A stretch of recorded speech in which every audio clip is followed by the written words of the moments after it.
మీరు ఆరోపిస్తున్నట్టుగా లడ్డూలో ఇతర పదార్థాలు కలిస్తే అలాంటి నెయ్యిని లోపలికి పోనిచ్చింది ఎవరు? మీరే అవుతారు కదా.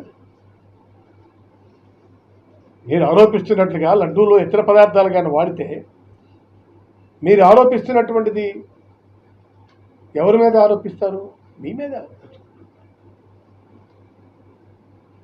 మరి మాపై ఆరోపణలు ఎందుకు చేస్తున్నారు మీరు? చెప్పండి. ఇజ్ ఇట్ ఎ ఫెయిర్ వే?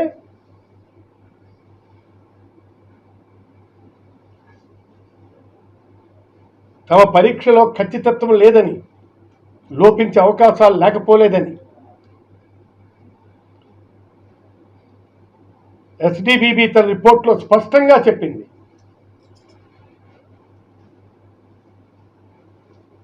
పోషకాహారం లోపం ఉన్న ఆవులు నుంచి వచ్చే పాలతో తయారు చేసే నెయ్యి, అంటే గ్రామాల్లో మన అనేక పశువులను మనం చూస్తాం, అవి చాలా తింటాయి,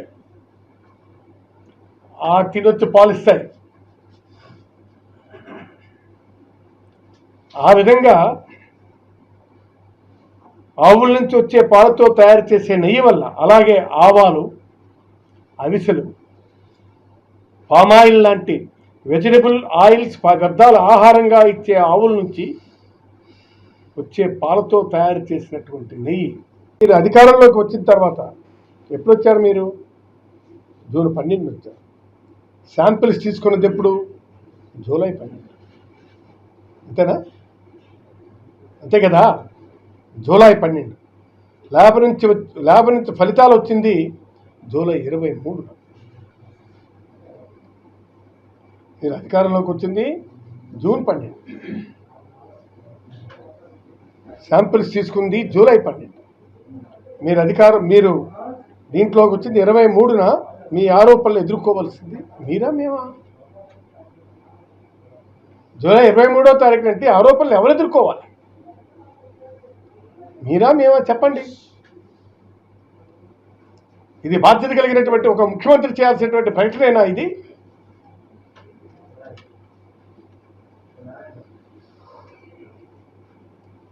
జూలై 23 శాంపిల్ వెజిటబుల్ ఫ్యాట్ ఉన్నట్టుగా ల్యాబ్ గుర్తించిందని టీటీడీ ఈవో చెప్పాడు. ఇందులో వెజిటబుల్ ఫ్యాట్ ఉంది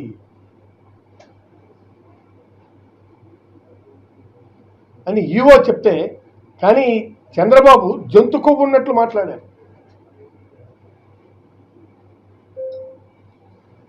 ఎక్కడి పరిస్థితి? ఈవో ఒక స్టేట్మెంటు, మీరొక స్టేట్మెంటు, నీ కొడుకు ఒక స్టేట్మెంటు, మరొక స్టేట్మెంటు, ఇంకొక స్టేట్మెంటు. ఏంటిదంతాను?